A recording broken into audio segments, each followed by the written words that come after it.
25. We have with us on the call today Mr. Jitendra K. Chauhan, Mr. Anil Yadav, Mr. Rishabh Gandhi, and Ms. Swapna Vengurlekar from IRB InvIT team. As a reminder, all participant lines will be in the listen-only mode. After the opening remarks by the management, there will be a question and answer session. Please note that the duration of the call would be 45 minutes, and any queries left unanswered after the call can be subsequently mailed to the management for adequate response and resolution. Please note that this conference is being recorded. I now request Mr. Gandhi to give an overview of the significant development during the quarter. Thank you, and over to you, sir. Thank you. Good morning to all. I would like to welcome all the investors and the analysts on the call. Hope you have reviewed our detailed numbers as well as the presentation. Coming to toll revenue performance, the general elections in India during the first half of financial year 2024-25 initially impacted our performance. However, as the elections concluded, we have witnessed a significant surge in activity during the second half, signaling a strong rebound. This uptick suggests that the temporary slowdown was largely election-related, and the underlying demand and momentum are robust.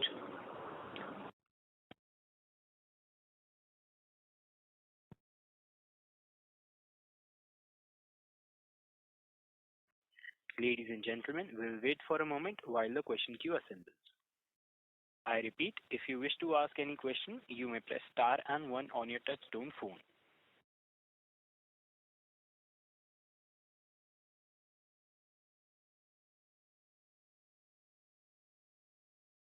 We have our first question from the line of Dwanit Savla from Savla Family Office. Please go ahead. Hi, sir. Thank you for the presentation. My first question is with regards to the DPU. Can you tell us that what will be the impact of these new projects which we are from the private InvIT if we take? What kind of DPU can we look at going forward? And also on the same front, this year I think so we have had a significant part of the DPU coming from capital reduction. So should it be a cause of worry or something, or is it normal course of business? And my second question is with regards to the most recent activity which is happening near the border. I understand that this might adversely impact at least the Pathankot highway. So what are the built-in provisions between our agreement, and does it cover events such as wars or combats? Yeah. Thank you. Do you have anything else? No. These are my just questions. Thank you. So I think with respect to the asset addition, our endeavor is to basically make the InvIT perpetual kind of vehicle. And whenever we are adding the asset, because if you look at the life of the InvIT, it is today 14 years. And typically, if you look at the long-term investors like insurance companies and pension funds, typically likes the InvIT kind of instrument if the life is more than 15 years. So there are certain class of investors which likes these platforms if the life is more than 15 years. So with a 3 asset addition, the life will increase to approximately 17 years. So then definitely that will attract a new set of the investor to the InvIT. Now with respect to the payout, if we are increasing the life from 14 years to 17 years, there will be some impact on the payout.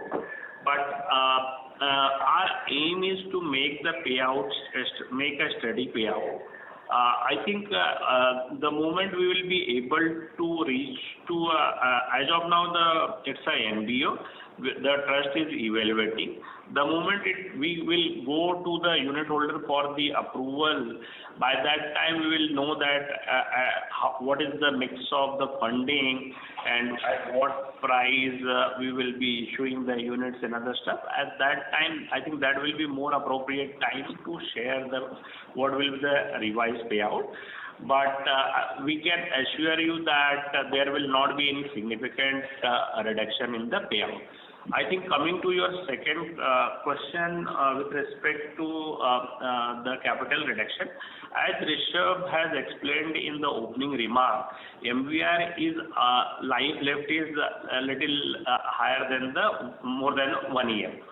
And since the project is towards the fag end of the life, and towards the fag end of the life, and typically when the project is about to end, there will be capital repayment of the debt will be happening from the SPV to the trust, and the trust will be paying to the unit holder in the same form of distribution. You might have witnessed this thing during when the Bharuch Surat and Surat Dahisar was about to end their life. Now, coming to the Pathankot project, I think there are concession agreements covers various provisions, and it also covers the act of war. There are provisions in the concession agreement for the act of war, but I can assure you that as of now the activity is going normal. There is no disturbance on the traffic flow as far as Pathankot project is concerned or any other project is concerned. So just a small follow-up. So I just wanted to know that does the concession agreement cover damages caused to the highway due to the war? So for example, the situation at the border is complex.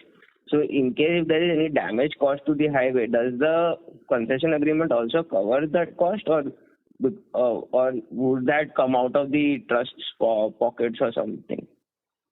So I can assure you that there is a clear-cut provision in the concession agreement. If there will be a damage, that will be covered as per concession agreement, and the amount of loss less insurance cover. We have insurance also. Whatever we will get from the insurance, that will reduce from the compensation. The balance will get compensated. So there is adequate provision in the concession agreement. Okay. Thank you very much, sir, and all the best for the coming quarters. Thank you. Thank you. A reminder to all participants, if you wish to ask a question, you may press star and 1. We have our next question from the line of Trashanti from Well First. Please go ahead. Yeah, we are from Well First.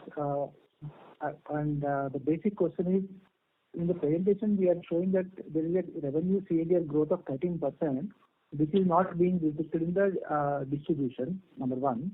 Number two, on the 85 billion new acquisition, what we are trying to do, 38 billion is shown as a loan. And then what is the plan for the balance 47 billion? And the third one is, borrowing is made, proposed at 8.9%. And when the market is borrowing for all the AAA entities, market borrowing rates are around 7.3%. So what is the necessity of actually going for a bank loan at 8.9%? So with regard to the coming to the cost of debt, so the current cost of debt is linked to the MCLR rate. So we have observed 2 bank rate cuts. So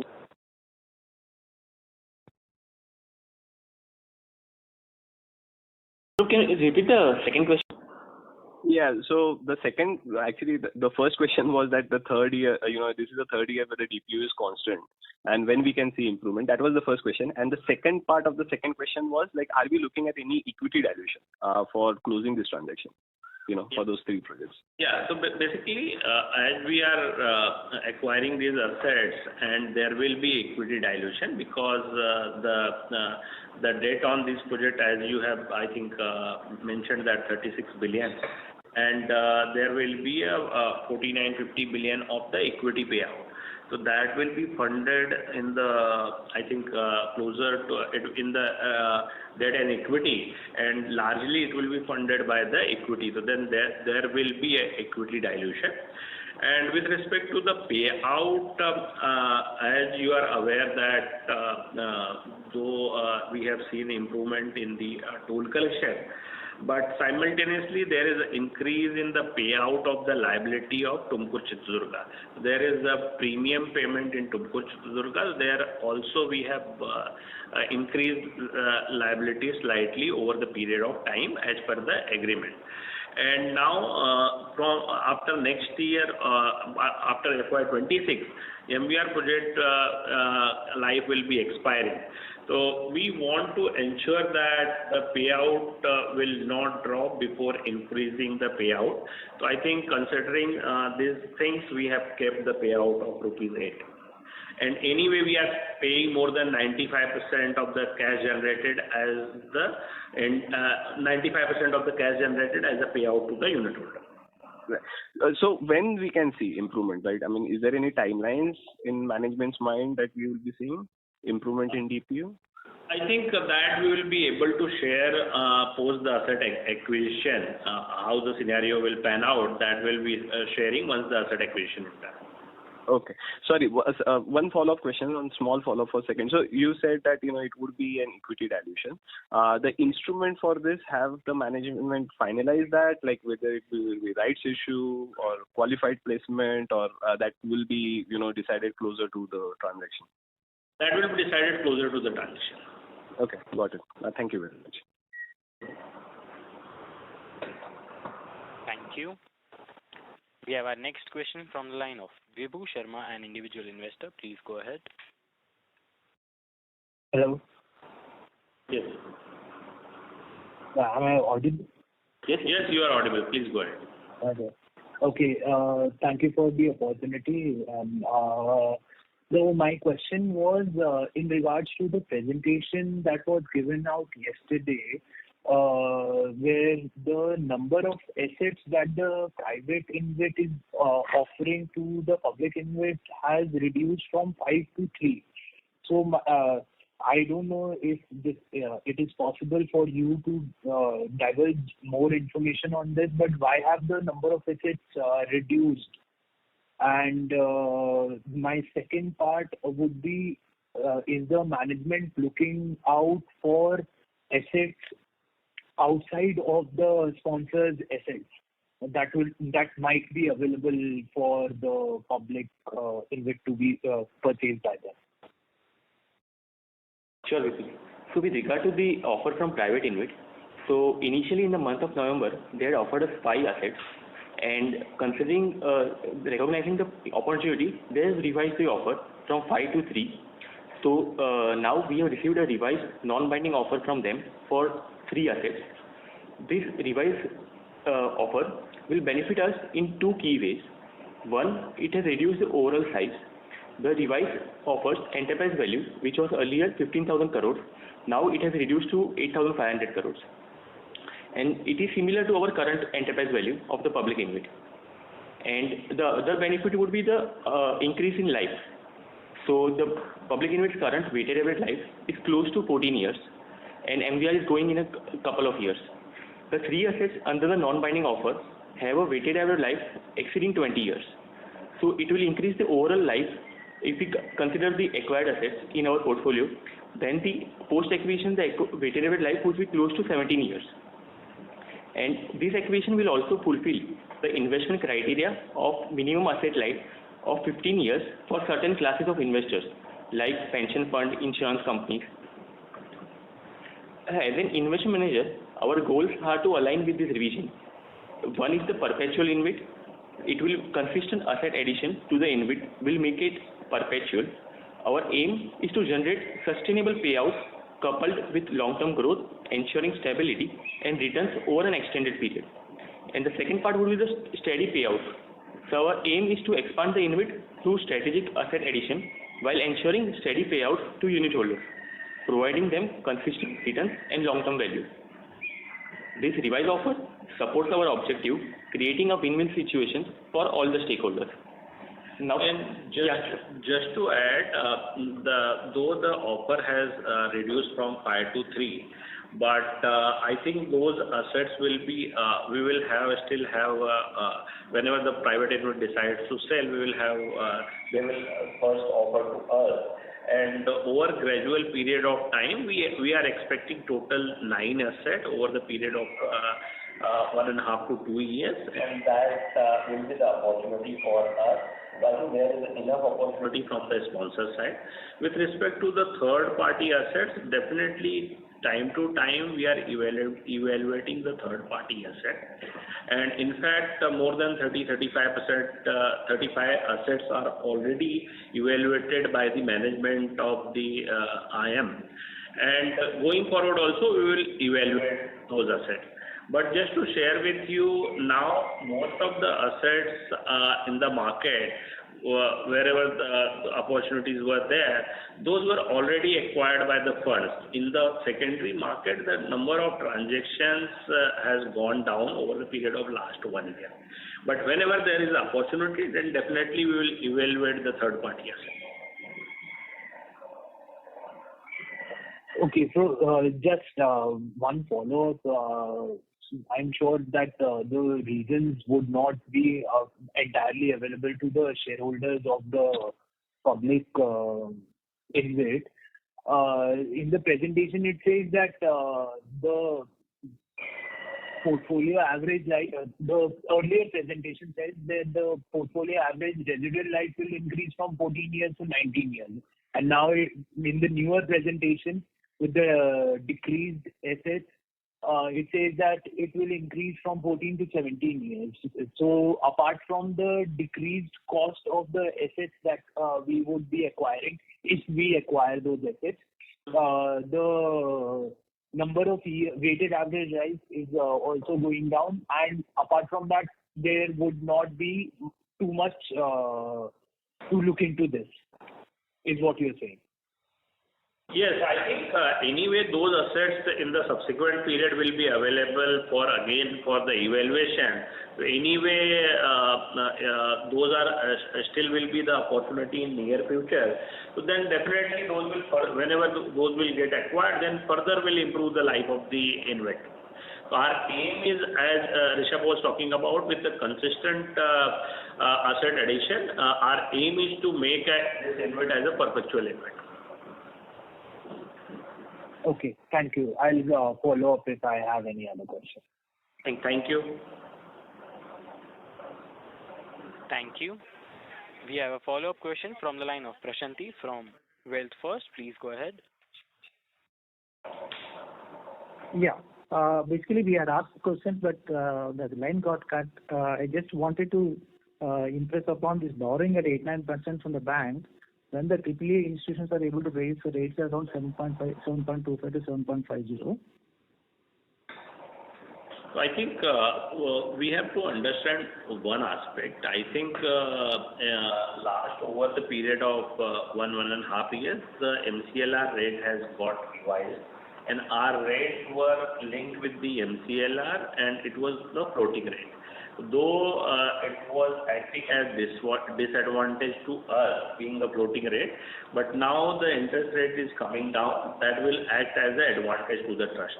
So that the management has chosen that they want a floating rate, and since the MCLR itself is close to 8.5 or so 30-40 basis point spread takes it to 8.9%. But from 8.9%, 50 basis point reduction is already done by the RBI. Whenever the next rate reduction, rate revision will be there, then automatically to that tune we will benefit. And whenever the RBI will be revising further interest rate downwards, that will again benefit to the company.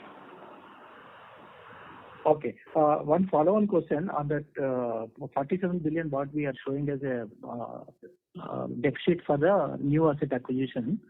You are looking at actually raising the equity, means basically issuing new units at the if you issue the units at the current market price, which is too discount to the NAV, will it not affect the entire organization as such? While we appreciate that you are trying to do the acquisition for elongating the maturity and then making it perpetual.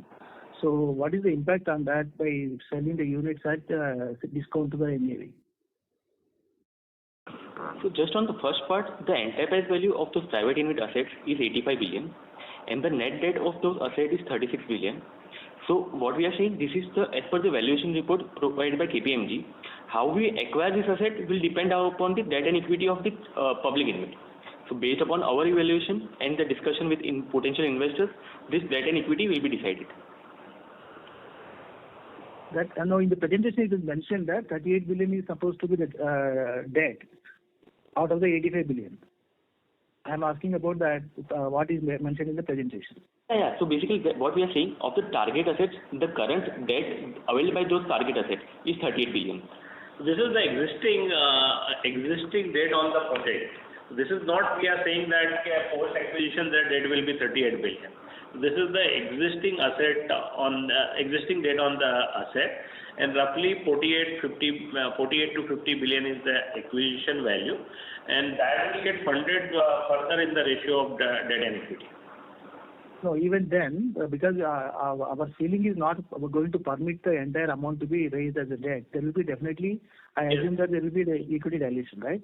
Yes, so that we have confirmed that there will be equity dilution because entire thing cannot be raised through debt, and equity dilution will be predominantly decided based on the discussion with the investor, and there are some SEBI driven formula on which the price gets determined. I know, that's what I'm asking. Basically, we are compared to NAV, we are at a steep discount. If it is going to be around the market price, then there will be too much of disadvantage for the existing unit holders, right? I think existing investor will always get the benefit of the expanded life of the asset, and definitely if you look at the InvITs which are basically making the asset addition, we have seen there is a capital appreciation on those InvIT side as against the InvIT which is not making the asset addition, whether it's a NHI InvIT or IndiGrade. And even if you look at the power grid which is not adding the asset, there have been decline in the prices. And in fact, why to discuss the other InvIT, let's discuss the case of our InvIT itself. We have added one asset, and that time we have seen a significant improvement in the prices. We believe that asset addition will increase the life and overall payout to the unit holder, and also there is expected capital appreciation with the asset addition. No, I fully agree with you that I think we are all doing the additions because we want to increase the DPU. What I'm saying is, at the current discounted prices, if a new investor comes, he gets a major advantage compared to the existing investors. We are holding at 102 rupees at the unit price. I'm asking about that. Yes, sir. The existing investor always has opportunity if they feel that this price is at very discount. They have the opportunity to add the unit. That is actually in case he has more capacity. I'm talking about basically, you know what I'm asking about it, right? By selling a unit at the discounted value, who is going to get benefited? That's what I'm trying to ask you. And if you have any insight in that, you can just. But we believe it will be a win-win situation for both the investors, even the current investor and the prospective investors. And ultimately, this will be decided by the unit holders. Will be recommended by the board and ultimately approved by the unit holders. So basically, our interest is also aligned to basically maximize the value for issuance of the new InvIT, but that is subject to basically the new investor which will be coming in. They will also do a diligence, and they will also basically they have to agree on that particular price. Okay. One sincere request is, first let it be offered to the existing unit holders in case actually they want to take it, the enhanced equity what you are trying to do, so that they would be at least able to compensate for the Sorry to interrupt, sir. May we please request you to rejoin the queue? I think he has some suggestions. We will try to implement that. Okay. Thank you. Okay. Thank you. Thank you. Ladies and gentlemen, in order to ensure that the management is able to take questions from all participants in the conference, please restrict yourself to only 2 questions per participant. Should you have a follow-up question, we request you to rejoin the queue. We have a next question from the line of Rajiv Malhotra from HCPL Parts Company. Please go ahead. Good morning, gentlemen. I think nice set of results. May I address one question as politely as I can? You have been trying to tell us that due to various reasons, the unit price needs to go up, and it has not gone up or gone down because of addition. I think the major point is you have to be more transparent to the unit holders. Exactly 4.5 months ago, you got an offer from the private InvIT, which is not too far off from the IRB management. And now it has gone to 3. The question is, did you say no? I mean, what I'm trying to say is that did they withdraw or you said no because it could not be financed? I think that is well covered by the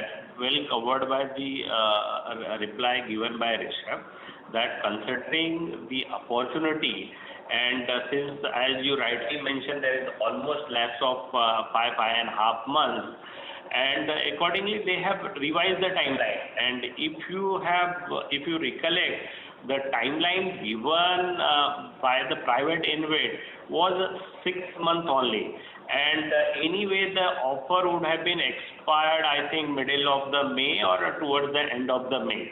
So I think it's a win-win kind of situation for the both. And definitely they have not said that they want to offer these assets in third party. I think in future those assets will be offered to the public InvIT.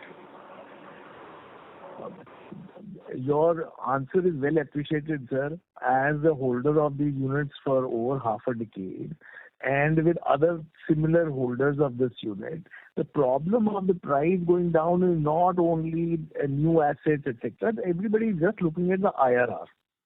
Okay, and we have been trying to reach out earlier also that our model, computer modeling, our Excel modeling showed that taking those 5 assets was almost near to impossible. Taking this 3 is also all right. And I think you have the same responsibility to IRB Infra and Mr. Maheskar's family also. I think just I would like to clarify, the private InvIT is managed by the IRB, and there are 2 other prominent investors, which includes the Ferrovial, which is a US listed company, and also followed by the Sovereign Wealth Fund. They have representation on the board of the private InvIT. It's not that IRB is solely deciding the things. And even on the board of the IRB, it's not about the particular name which you have mentioned that the things are decided by the particular person as such. I think there is also the representation from Ferrovial is equal representation from the Ferrovial. And anyway, on the public InvIT side, it will be decided by the majority of the minority. IRB will not be voting on this transaction. We will keep to the jurisprudence of the unit holder, whether they want that this InvIT should die in next 13 and a half years, or they want this InvIT to grow. It will be decided only by the minority of the majority. Right. So thank you for that. Lastly, the suggestion by a couple of the other investors was quite valid. Whenever you do make a decision, please be fair to tell us the process in between and try to come out with the rights issue. That is the only way this unit price will increase over time. Otherwise, we've seen what is happening. So, I mean, that's my humble suggestion to you.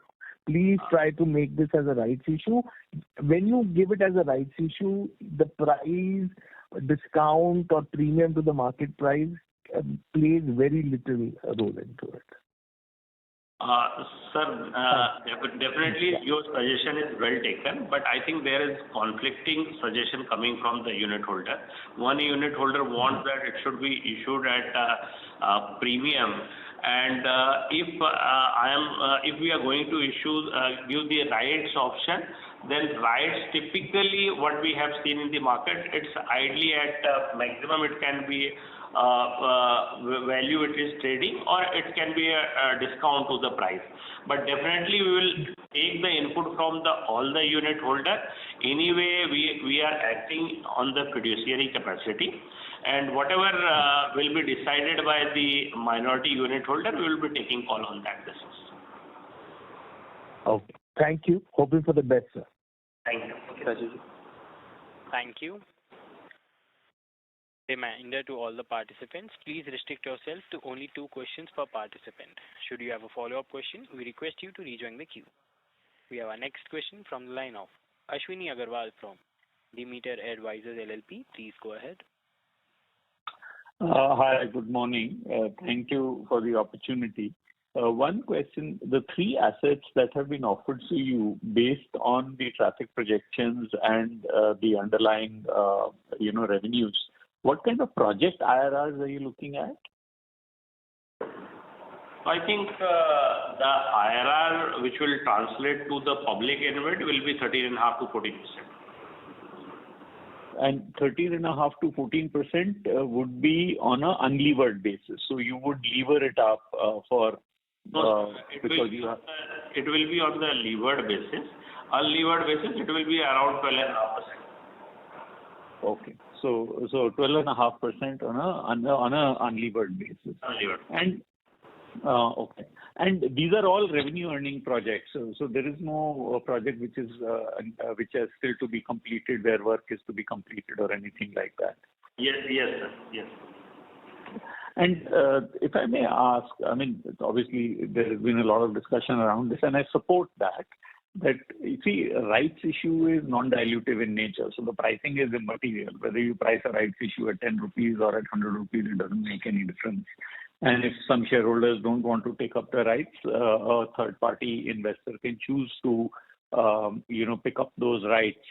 So rather than offer it on a preferential basis to a third party, my strong recommendation would be to consider a rights issue first, and the rejects from the rights can be offered to a third party. So that way, shareholders at least have the opportunity to participate. Whether they choose to participate or not is up to each individual investor. So that's just a comment.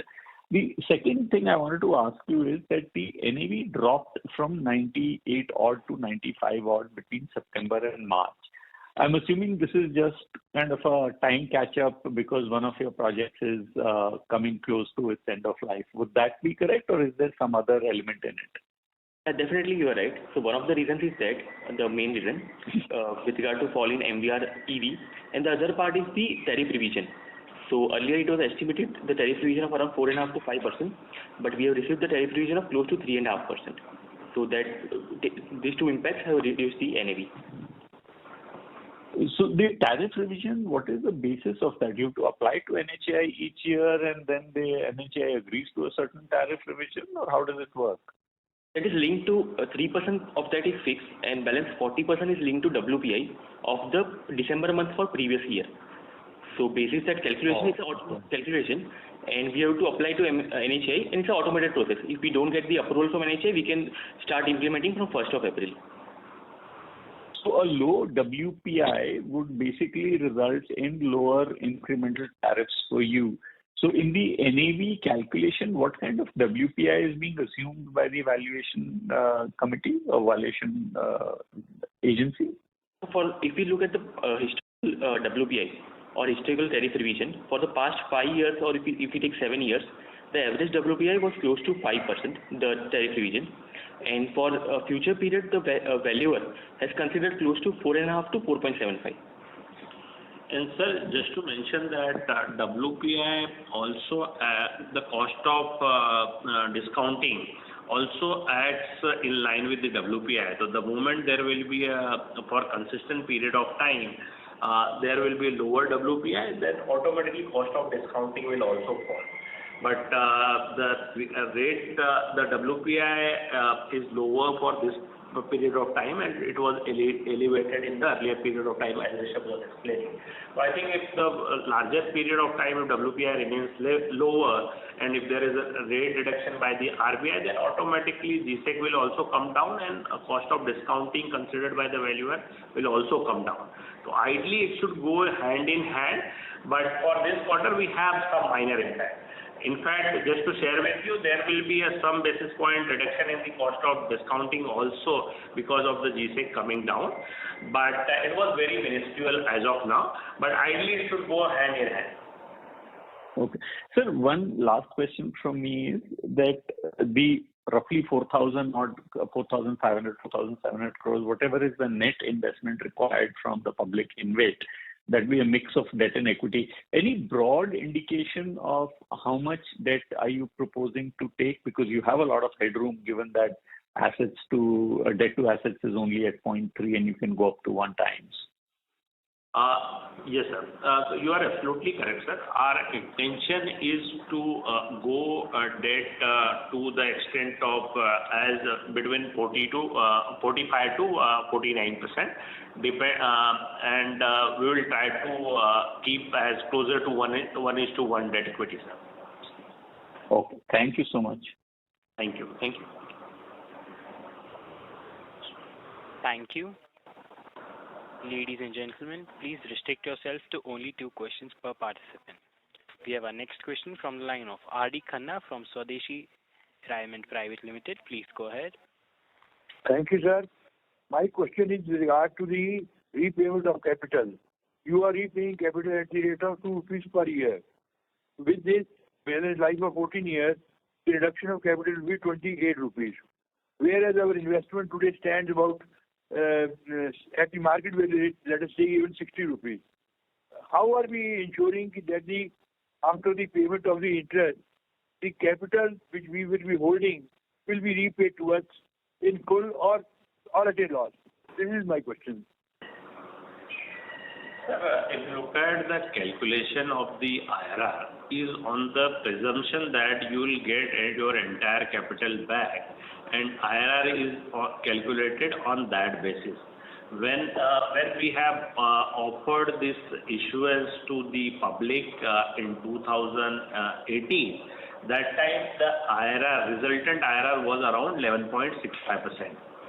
And considering that considers the 102 rupees payout to the unit holder and 11.65% of kind of IRR to the unit holder. But now the price has gone down, so then definitely the IRR would have been improved. But IRR factors to whatever the investment one is doing, and post recovering your investment, the balance, the IRR is your return on the investment. So basically, just distributing the income. Yes, kindly, that is an income which gets taxed. But with this way, my capital, I will be suffering a huge capital loss. Either you reduce right from now, you reduce the interest, you pay me, return my capital. But how are you ensuring that unit holder's capital will be safe? This way, you will be suffering a huge loss. Our capital is lost. Sir, you will not be suffering a capital loss. Just to share. Because it is very clear, you will be returning 28 rupees. Even if at the market rate today, market is 55 rupees, I will suffer a loss of 20 rupees. How will I compensate the capital loss? Sir, how you are calculating? You reduce my interest today onward, but at least my capital should be protected. Sir, it's not the case. The number calculated by you may not be appropriate. You please say that better. I will oblige. My capital is not my only criteria. I may get realistic income, but my capital should remain protected. Sir, can you allow me to complete my sentence? And if you have any further query, you can add on that. So, sir, if you look at, we have so far handed over only 2 projects, and MBR is about to getting handed over. We are, as the projects are towards verge of handing over, there is capital repayment. And this, the distribution is not determined by the company. There is SEBI regulation which says that the form of distribution will be the same form of distribution which SPV receives, SPV pays to the InvIT and InvIT pays to the unit holder. So I am not changing the form of distribution. What is getting generated, I am paying to the unit holder. I don't have any right to change the form of distribution. And right, as the assets will be now I have a 4 asset which has a longer period of life, and the moment those assets will also be coming towards the end of life, there will be also consistent repayment of the capital. And these things, whether it's a form of interest, dividend or capital, is not determined by the IM. It's purely driven by the regulatory requirement. So typically, just to add, Typically, Right, sir. My only question is, it may be regulated by the SEBI, but at least you must, when you are giving a fair value, I'm unnecessarily getting a page. You may at least request SEBI. This is the position that the people are losing their capital. SEBI is so open. If you will point out that the capital is not lost, they will certainly advise you. Sorry to interrupt, sir. May we please request you to rejoin the queue? Pardon?